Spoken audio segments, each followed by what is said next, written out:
So, I watched Braveheart, the movie Braveheart, the first time for the other day. Actually, yesterday. And that was a seated transmission. I mean, I watched The Patriot, because my grandpa's all into these movies, right? He loves Mel Gibson. And, I saw Passion of the Christ when I was younger. And then I watched The Patriot not too long ago with Mel Gibson. If you don't know, that's a movie, about a vigilante Revolutionary War person. Or Civil War, I think. I can't no, I think it was I don't remember which war it was for The Patriot. But, I think it was the Revolutionary. It was against the Brits. And then, because then I watched Gettysburg, too, which is about the Civil War. Because my grandpa's all into these, war, kind of movies. And one of his favorite movies is Braveheart. And my grandma hates it, so we didn't watch it. And so it was on, one of my, subscriptions that I re-upped to watch some seated transmissions. And I tried watching this movie, I don't know, a couple months ago. And then sorry, I'm going to spoil the whole movie. So if you haven't seen it, scroll away. I got to the scene where the lady passes away. And that's all I'm going to say. If you've seen the movie, you know what I'm talking about. If you haven't, you don't. And I was like, what the fuck is this bullshit? So I turned off the movie because I was like, oh, I'm not watching this shit. That's what happens. Absolutely the fuck. I think not. Okay. So then yesterday, God's like, finish the movie, Lauren. So I'm like, okay. So I read Psalm 73. So I'm going to post that first because I made a post about that. And it was this excerpt in the Bible, basically talking about how, we feel so sad because God has basically punished us. And we're going through all these ailments and stuff. And then there's all these people down here who claim to have God and know God and all this stuff. And then they're literally harming people detrimentally. And, I deeply, but then it went into the promises that God has for us. And that movie actually is so symbolic of Jesus. I've never seen a movie that's more accurately close to, Jesus. In his, life. More than Passion of the Christ, which is also, this is why Mel Gibson was obsessed with Jesus. He always does movies basically about Jesus. I would say The Patriot's very similar.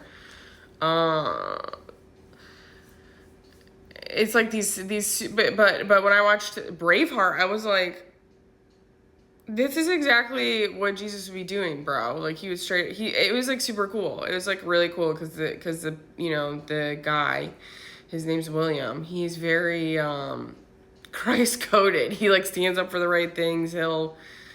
He feels very passionate about freedom and freeing Scotland because it's about Scotland, trying to get away from England. In England, and it was really interesting because grape was a big theme of the movie. Which was interesting. Obviously we still have those issues going on today, so it's not too much has changed. The king still rules and we still have and he's a rapist. So I'm like, wow, is Mel Gibson a predictive sidekick? How did he know?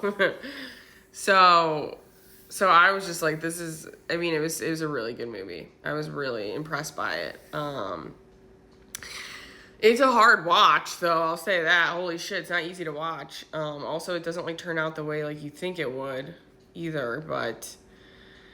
So, in the end, he ends up passing away from torture and torment, and I'm like, I feel this, bro. Thanks for the metaphors, God, and Mel Gibson. That's kind of how I felt The Patriot, too. Fighting my demons and shit. It's very symbolic of my own journey as Mel Gibson's movies. So, it was just so insanely synchronistic. I was like, what are the odds of this? Also, so it ended up being one of those movies that I, really hated at first when I watched it. And then it ended up being, of course, one of my favorite movies. Because it's, so good. It was so insanely synchronistic for me, but also it's so symbolic of the time we're in right now and how we all need to stand in our integrity, our principle. We need to stay aligned against oppression. We need to stand up for freedoms for everybody. But especially within our minds right now, because that's the only thing we have control over is our minds. We don't have control, and they say that in the movie. His dad says that to him when he's younger. He's like, he says something along the lines of like, our wits are all we have as men, or some shit like that.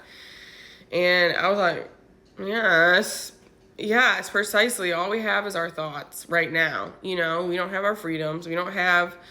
Also, you know, the other thing that I was thinking about watching this movie is like all these Scott people, like they trained all their lives as like these Klansmen, not like KKK Klansmen, but, you know, Scott Klansmen. And they, you know, that's how they were able to win a lot of the battles, is because they had more skills. They outsmarted them, the English. And that's like all we have to do is outsmart these people with our own neural pathways, our brains, our wits, you know, like that's what we have to use. And so they ended up winning, you know, basically. So it was like a good ending because, you know, Scotland got their freedom back, but it was, you know, hard because he had to be tormented and tortured. And he didn't give up his integrity and principle for it. And I'm like, same, bro, I can deeply relate to you, homie. It is torment and torture when you have to give up people in your life to stand on your integrity and principle. And like, you think these people, you know, and he was betrayed at one point, and I'm like, oh my God, that's all my friends. They all betrayed me. They all sold me back out so they could go back to their comfortable little lives, so they don't have to face themselves and the fact that they have to get rid of friends too, because we have friends who are like straight up promoting and, you know, protecting pedophilia right now. And so, you know, like there was so many moments in that movie where I was like, Jesus Christ, I could deeply relate to this. And then it's also about Jesus Christ. So that's also like it's just like synchronicities lately that's been happening. So it was really cool because I was like, wow, this is so deeply symbolic of the time we're going through right now, of who we all need to be, you know? And yeah, it's just, it's so funny because my grandma hates that movie. We obviously understand now. But my grandpa's like, no, it's a love story.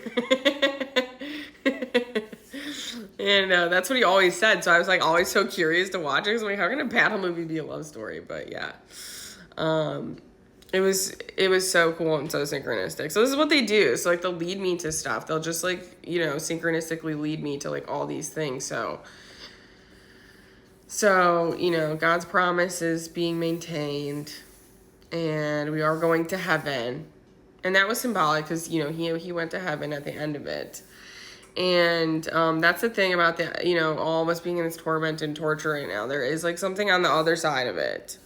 There always is. There always is. Like there's a law of polarity here at play and a lot of other things. So yeah, I was just like, oh, well, I'm glad I finished this movie now, finally. But that I was so pissed off. It was like The Office. Like when I got to the racist part in The Office, I stopped watching it for years. And then years later, I picked it back up and I watched it, and it became one of my my favorite show series that I've ever watched. I think it's hysterical. Obviously, the racist part still pisses me off.